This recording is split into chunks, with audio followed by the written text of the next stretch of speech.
1744.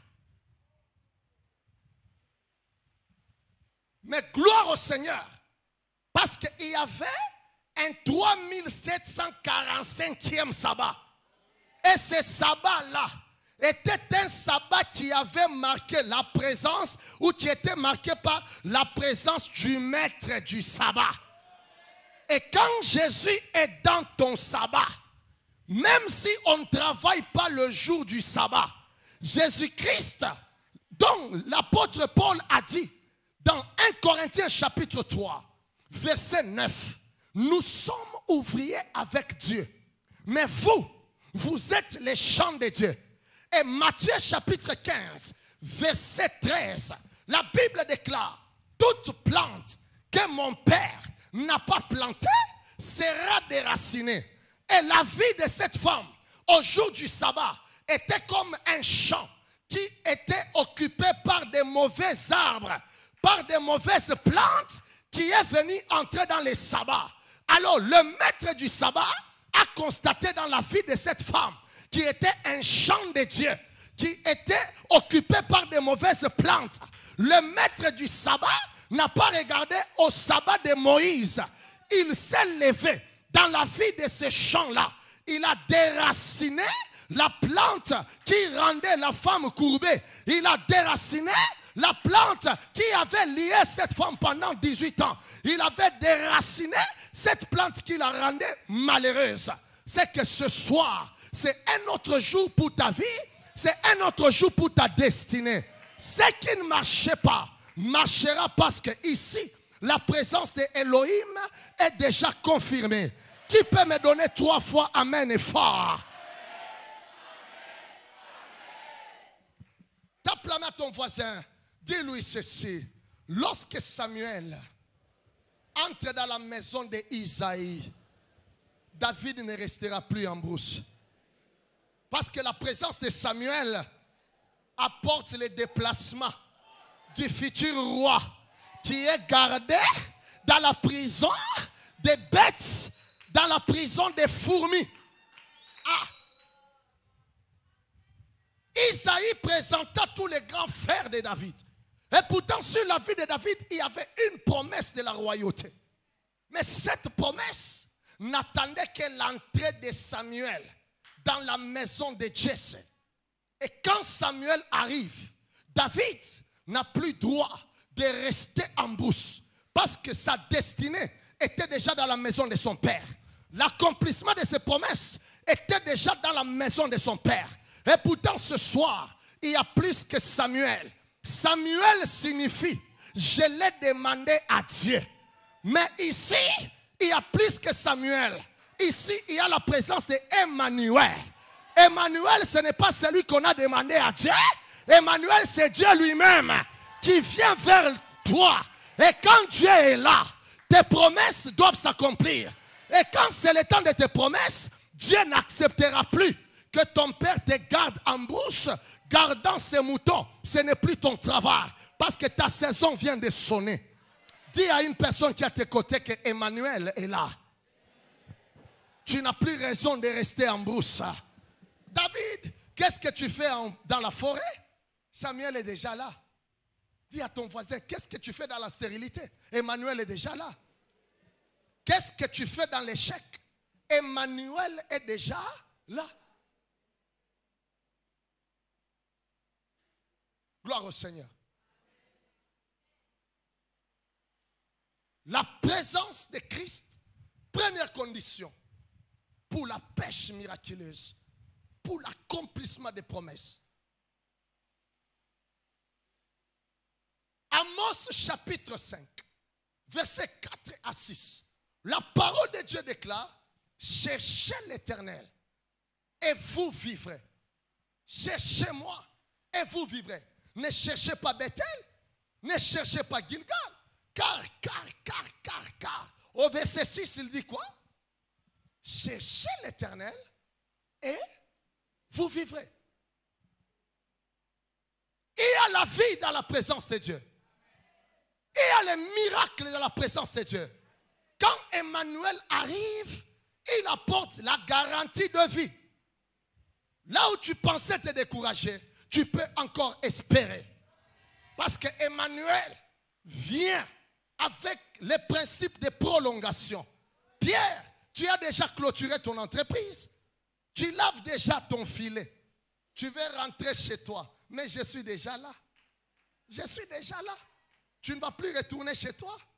Je suis déjà là.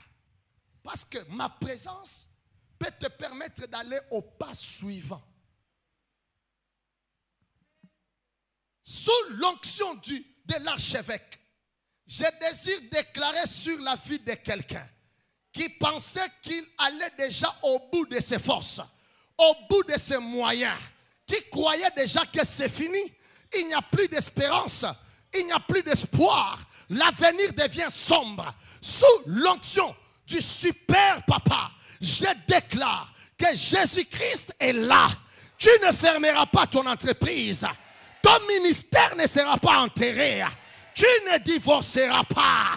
Tu ne retourneras pas au village. Tu ne retourneras pas dans la forêt.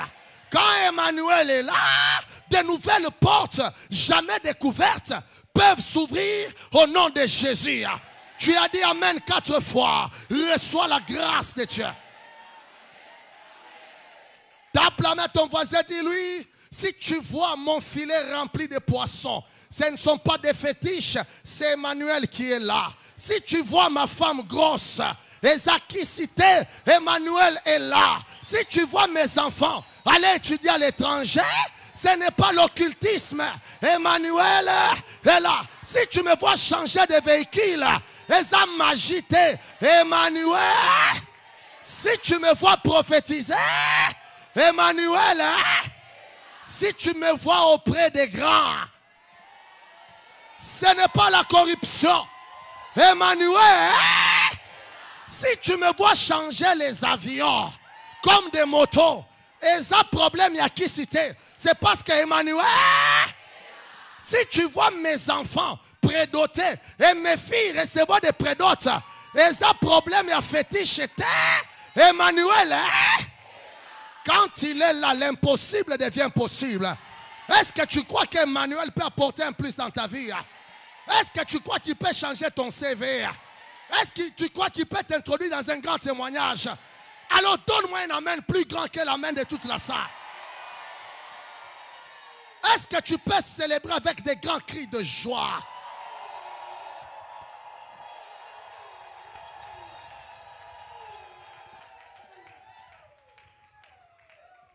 Reprends ta place, je vais parler à ton cœur. Tape la main à ton voisin, dis-lui, l'apôtre veut t'attaquer. Yes. Yes. Quand Emmanuel arrive, attention, je vais faire semblant de m'arrêter par ici.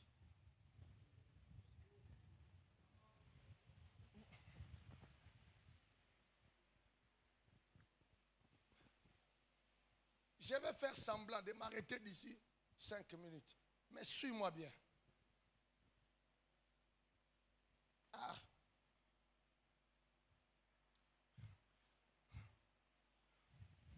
Nous sommes sous un autre climat.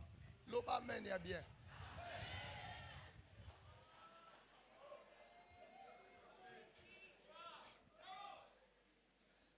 Emmanuel est déjà là. Mais il ne peut pas te donner du poisson s'il ne te trouve pas à l'eau. Parce qu'au désert, il n'y aura pas de pêche miraculeuse. Mais au désert, il y aura la multiplication des poissons. Et pour qu'il y ait multiplication, toi-même, tu dois avoir les supports. Apporte-lui tes 2 poissons. Lui remplira tes paniers de poissons. Mais la pêche miraculeuse, c'est un problème de la mer. C'est que sa présence exige aussi un bon positionnement de ta vie. Où es-tu pour qu'Emmanuel t'accorde quoi?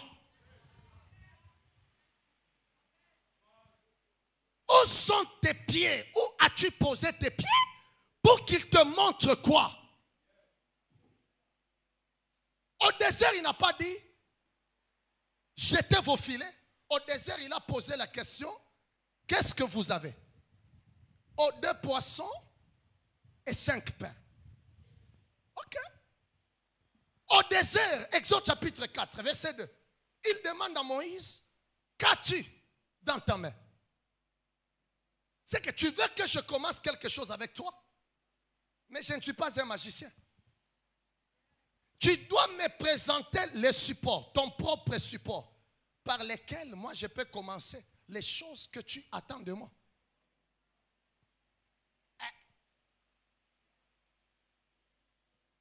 Ah mon Dieu.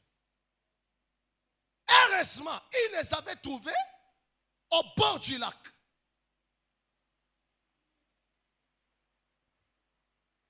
Hey. Deuxième chose, en train de laver leur filet. Là, ça devient compliqué. Pourquoi laver un filet qui ne t'a pas donné du poisson la nuit?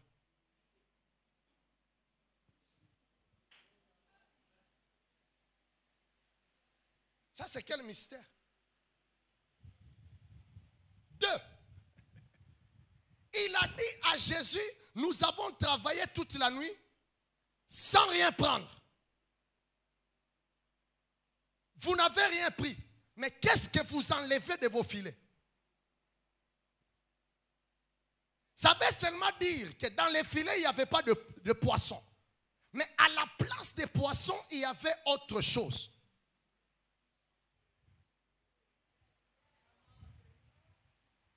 Et c'est parce que Pierre savait rester à l'eau et enlever du filet des choses qui ne pouvaient pas y être, que Jésus a constaté que ce monsieur cache un grand mystère. Et Jésus, l'homme des grands miracles, pour que les poissons viennent, il n'a pas ordonné comme ce fut dans Genèse chapitre 1 au verset 4, 3 et 4, que la lumière soit, et la lumière fut. Jésus n'a pas dit que les poissons soient, et les poissons quittaient la mer pour être au sec. Non, le même poisson, le même filet que tu as utilisé la nuit, qui t'a ramené des bouteilles vides, des sachets, des feuilles mortes, que toi, Pierre, tu savais bien entretenir. C'est ce même filet-là que je vais t'ordonner à rejeter dans l'eau. Cette fois-ci, il ne te ramènera pas les négatifs. Il t'apportera maintenant ce que tu attendais. Qu'est-ce que je voulais dire à quelqu'un avant de déposer vite les micros, parce que c'est par ici qu'on va commencer demain. Tape la main à ton voisin, dis-lui ceci. Plusieurs personnes, plusieurs jeunes ministres de ce siècle ne vont pas à la pêche miraculeuse, ne vont pas aux poissons abondants, parce qu'ils avaient méprisé les filets qui les nourrissaient tous les jours. Pierre, ce n'est pas parce que ce filet ne t'a pas donné du poisson cette nuit que tu peux les laisser sales. C'est ce filet qui t'a donné une identité. Parce que moi, en arrivant au bord du lac, j'ai entendu qu'on vous appelait les pêcheurs. Et pourtant, il n'y a pas de pêcheurs sans filet. C'est le filet qui a rempli votre curriculum vitae. C'est ce même filet qui vous nourrissait et nourrissait vos enfants. Si tu t'es marié, Pierre, c'est par ce même filet. Ce n'est pas parce que la nuit qui précédait le jour du miracle, le filet ne t'a pas donné du poisson que tu peux les maudire. Non. Si tu apprends à entretenir ce même filet, je t'ordonnerai à aller au pas suivant, à aller dans les eaux profondes et avoir beaucoup de poissons. J'ai fait semblant de m'arrêter par ici en disant, la même main qui t'a introduit dans le ministère, n'apprends jamais à te lever contre elle, puisque tu as commencé à toucher à $500, à $1000.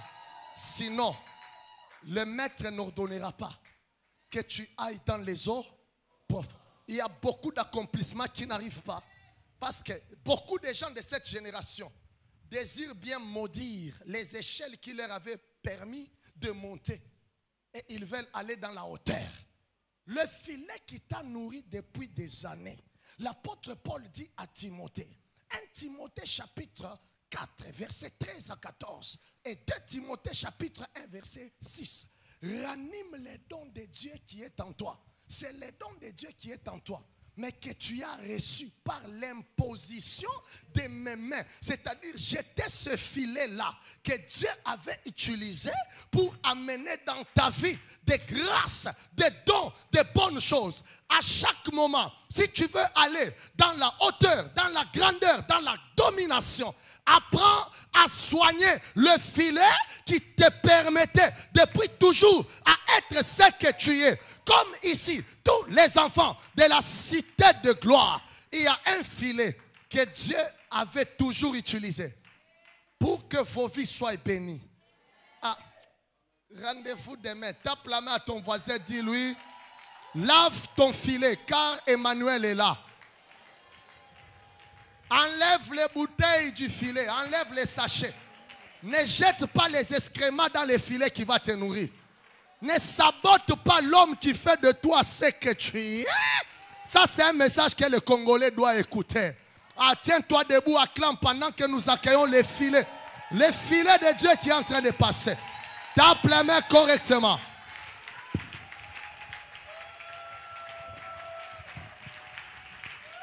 Acclame bien le Seigneur. Acclame très fort. J'aurais voulu entendre des acclamations exagérées. Plus exagérées que ça. Alléluia.